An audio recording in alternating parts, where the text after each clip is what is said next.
بسم اللہ الرحمن الرحیم۔ مالک بن دینار سے ہی روایت ہے، آپ سے توبہ کا سبب پوچھا گیا تو آپ نے فرمایا میں سپاہی تھا اور شراب نوشی میرا مشغلہ تھا۔ میں نے ایک خوبصورت کنیز خریدی، اس کنیز کے بطن سے میری ایک بچی پیدا ہوئی۔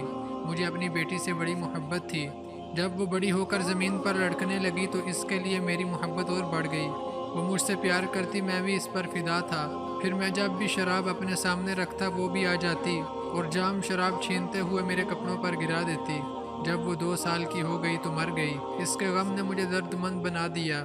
جب 15ویں شعبان کی رات آئی اور وہ جمعہ کی رات تھی، میں نشے کی حالت میں ہی سو گیا اور عشاء کی نماز بھی نہ پڑھی۔ میں نے خواب دیکھا کہ قیامت قائم ہو گئی ہے، سور پھونک دیا گیا ہے، مردے اپنی قبروں سے نکل رہے ہیں، مخلوقات کا ہجوم ہے، ان میں بھی ہوں۔ میں نے اپنے پیچھے ایک آہٹ کی آواز سنی، مڑ کر دیکھا تو ایک نیلی اور سیاہ دھاریوں والا سانپ منہ کھولے بڑی تیزی سے میری جانب آ رہا تھا۔ میں نے خوف زدہ اور مرعوب ہو کر اس کے آگے آگے بھاگنا شروع کر دیا۔ راستے میں میری ملاقات پاکیزہ لباس اور پاکیزہ خوشبو والے ایک شخص سے ہو گئی۔ میں نے اسے اسلام کیا، اس نے اسلام کا جواب دیا۔ میں نے کہا، شیخ محترم مجھے اس سانپ سے بچا لیجئے، اللہ تعالیٰ آپ کا بھلا کرے۔ یہ سن کر شیخ رو پڑے اور کہا، میں کمزور ہوں اور سانپ طاقتور ہے، میرے لیے تیری مدد ممکن نہیں، لیکن تیز تیز دوڑتا رہ، شاید تیری نجات کے لیے اللہ تعالیٰ کسی اور کو مقرر کر دے۔ میں سیدھا بھاگتا رہا یہاں تک کہ میدان قیامت کے ٹیلوں میں سے ایک ٹیلے پر چڑھ گیا۔ وہاں سے میں نے آگ کے مختلف طبقات دیکھے اور اس ہولناک منظر کو بھی دیکھا۔ قریب تھا کہ میں سانپ کے خوف کی وجہ سے آگ میں گر جاتا۔ اچانک ایک زوردار آواز آئی، پیچھے ہٹ جا، تو دوزخی نہیں ہے۔ میں اس بات سے پرسکون ہو گیا۔ پیچھے مڑا تو سانپ بھی میری طلب میں پیچھے آ گیا۔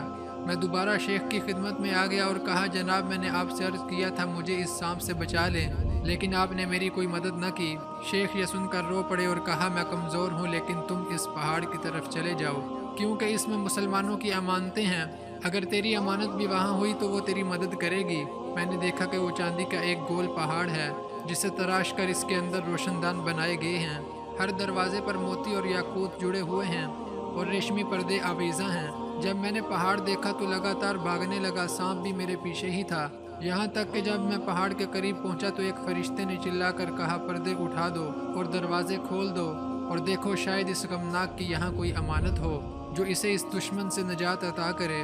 کیا دیکھتا ہوں، پردے اٹھا دیے گئے اور دروازے کھول دیے گئے اور چاند جیسے خوبصورت بچے میرے قریب آ گئے۔ ادھر سانپ بھی میرے قریب آ گیا۔ میں اپنے انجام سے پریشان تھا کہ ایک بچے نے چلا کر کہا، تمام اس شخص کے پاس پہنچو، دشمن تو اس کے قریب آ گیا ہے۔ وہ گروہ در گروہ میرے پاس آتے گئے، انہی میں میری بیٹی بھی تھی۔ جب اس نے مجھے دیکھا تو رو پڑی اور کہا، اللہ کی قسم یہ تو میرا باپ ہے۔ پھر ایک نوری پنگوڑے میں تیر کے تیزی کے ساتھ میرے پاس آ گئی۔ اس نے اپنا بایاں ہاتھ میری دائیں جانب بڑھایا تو میں نے اس کا ہاتھ پکڑ لیا اور دایاں ہاتھ سانپ کی طرف بڑھایا تو وہ بھاگ گیا۔ پھر اس نے مجھے بٹھایا اور خود میری گود میں بیٹھ کر اپنے دائیں ہاتھ سے میری داڑھی پکڑ لی اور کہا، اے میرے باپ، الم یأن للذین آمنوا ان تخشع قلوبہم لذکر اللہ، کیا ابھی وہ وقت نہیں آیا اہل ایمان کے لیے کہ جھک جائیں ان کے دل یاد الہی کے لیے؟ میں نے گلوگیر آواز میں کہا، جان پدر کیا تمہیں بھی قرآن کا علم ہے؟ اس نے کہا، ابا جان ہم آپ سے زیادہ قرآن جانتے ہیں۔ میں نے کہا، پھر مجھے اس سانپ کے بارے میں بتاؤ جو مجھے ہلاک کرنا چاہتا تھا۔ بچی نے کہا، وہ تمہارا برا عمل تھا جسے تم نے خود طاقتور بنایا ہوا تھا، وہ چاہتا تھا کہ تمہیں جہنم میں ڈبو دے۔ میں نے پوچھا، وہ شیخ کون تھا جو راستے میں مجھے ملا؟ اس نے کہا، وہ تیرا نیک عمل تھا جسے تو نے خود اتنا کمزور کر دیا تھا کہ اس کے اندر برے عمل کے مقابلہ کی طاقت نہیں تھی۔ میں نے پوچھا، میری بیٹی اس پہاڑ میں تم کیا کرتے ہو؟ اس نے کہا، ہم مسلمانوں کے بچے ہیں، ہمیں یہاں رکھا گیا ہے، ہم قیامت تک یہاں رہ کر تمہارے آنے کا انتظار کریں گے تاکہ ہم تمہاری شفاعت کر سکیں۔ مالک بن دینار کہتے ہیں، میں جب بیدار ہوا تو گھبرایا ہوا تھا، میں نے شراب بہا دی، سب جام توڑ دیے اور اللہ کی بارگاہ میں سچی توبہ کی۔ یہ میری توبہ کا سبب تھا۔ اگر آپ دوستوں کو ہماری ویڈیو پسند آئے تو اسے لائک شیئر کریں اور ہمارے چینل کو سبسکرائب کریں۔